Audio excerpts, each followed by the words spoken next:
अस्सलाम वालेकुम या सय्यदी या रसूल अल्लाह अस्सलातु वस्सलामु अलैका या सय्यदी या हबीब अल्लाह। अल्लाह करीम का करम है कि उसने एक मरतबा फिर अपने और अपने प्यारे महबूब के दर की हाज़िरी के लिए बुला लिया। बड़ा करम है। और उसके बाद फिर करम ये है कि उसने फिर मौका दिया जबल नूर पे जाने का, जिसे हम गारे हिरा बोलते हैं।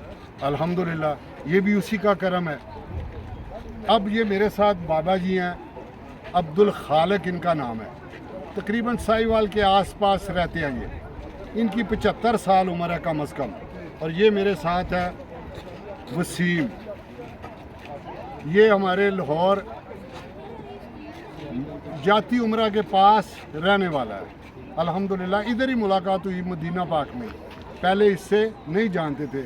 बाबा जी मैं आपसे पूछता हूँ, देखें आज हम चढ़ रहे हैं, कितनी मुश्किल आ रही है। तो जब मेरे प्यारे करीमा का सल्लल्लाहु अलैहि वसल्लम आज से 1400 साल पहले इस गार पे हमारे लिए रो रो के दुआएं मांगते थे, वो वक़्त क्या था?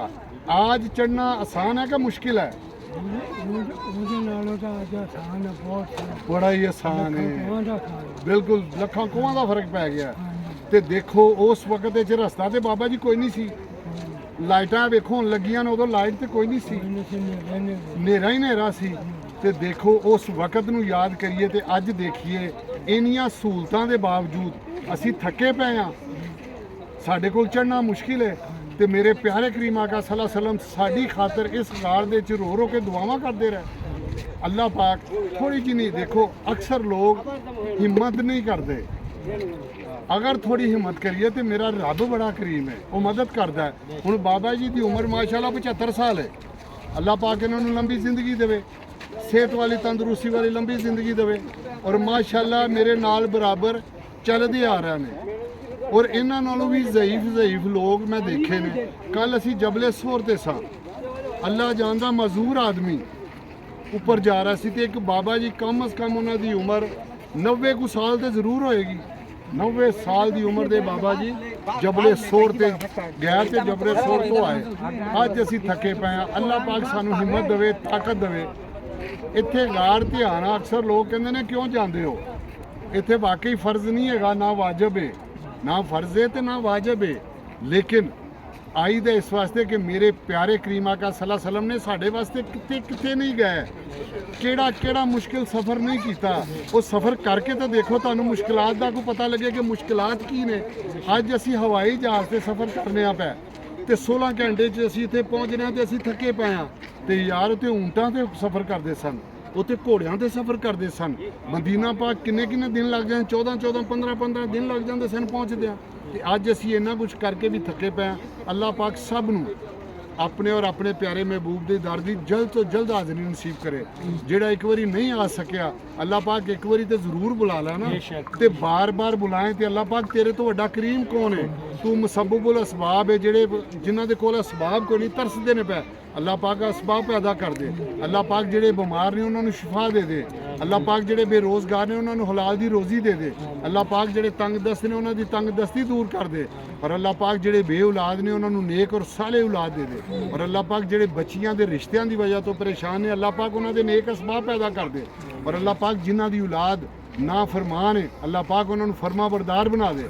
और अल्लाह पाक सब नूं अपनी हिफ्ज़ो माने च रखे। बाबा जी पहली बारी आए जे? अच्छा तू कितनी बारी आया? दूसरी दफा तू दूसरी दफा आया? जरा उधर मुंह करा के गल कर, किवें आया तू? तेरा किवें दिल कीता इधर आने नूं? उच्ची आवाज़ विच। अल्लाह की करम नवाजी है जी। कमेटियां पा के रब ने वसीला बनाया। कमेटी पहलों पाई पा के उदों भी आ गए, हुण भी कमेटी पाई सी, बस रब ने बुला लिया, कमेटी भरी चुक के इधर दिते पैसे आ गए हैं। शुक्र है उस मालिक। पहले भी कमेटी दे नाल ही आया सा? बेशक। हुण भी कमेटी नाल? हाँ जी बेशक। कमेटी लानी है जाके? बेशक। सोच नहीं सी आई कदी कि यार इन्ना कर्जा चढ़ गया किवें लावांगा? वो अल्लाह दे हवाले, जो ऐ वे मुहब्बत, ऐ वे मुहब्बत। तुसी सोचो घट ते करो ज़्यादा।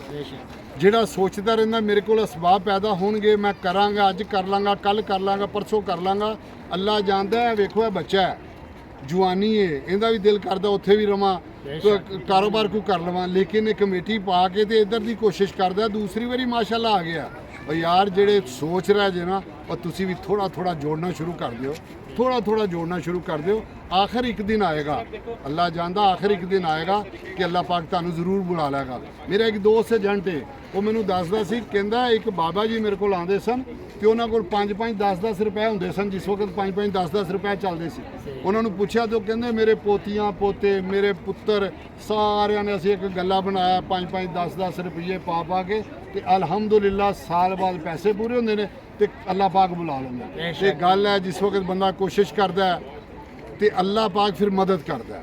ਤੇ ਅਸੀਂ ਕੋਸ਼ਿਸ਼ ਤੇ ਕਰੀਏ ਨਾ, ਬੈਠੇ ਨਾ ਰਹੀਏ, ਹੱਥ ਤੇ ਹੱਥ ਰੱਖ ਕੇ ਨਾ ਬੈਠੇ ਰਹੀਏ। ਹੁਕਮ ਹੈ ਵੇ ਆਪਣੀ ਜਾਨ, ਮਾਲ, ਔਲਾਦ, ਵਾਲਿदैन ਤੋਂ ਵੱਧ ਕੇ ਜਿੰਨੀ ਦੇਰ ਅੱਲਾ ਔਰ ਅੱਲਾ ਦੇ ਹਬੀਬ ਨਾਲ ਮੁਹੱਬਤ ਨਾ ਕੀਤੀ ਜਾਏ ਉਨੀ ਦੇਰ ਈਮਾਨ ਮੁਕੰਮਲ ਨਹੀਂ ਹੁੰਦਾ। ਅਸੀਂ ਕੀ ਕਰ ਰਹੇ ਹਾਂ? ਅਸੀਂ ਕਹਿ ਰਹੇ ਹਾਂ ਪਹਿਲੇ ਬੱਚਿਆਂ ਦੀ ਸ਼ਾਦੀ ਕਰ ਲਈਏ ਫਿਰ ਜਾਵਾਂਗੇ। ਇੱਕ ਕਹਿ ਰਿਹਾ ਮੈਂ ਆਪਣਾ ਪਲਾਟ ਖਰੀਦ ਲਵਾਂ ਫਿਰ ਜਾਵਾਂਗਾ। ਇੱਕ ਕਹਿ ਰਿਹਾ ਮੈਂ ਮਕਾਨ ਬਣਾ ਲਵਾਂ ਫਿਰ ਜਾਵਾਂਗਾ।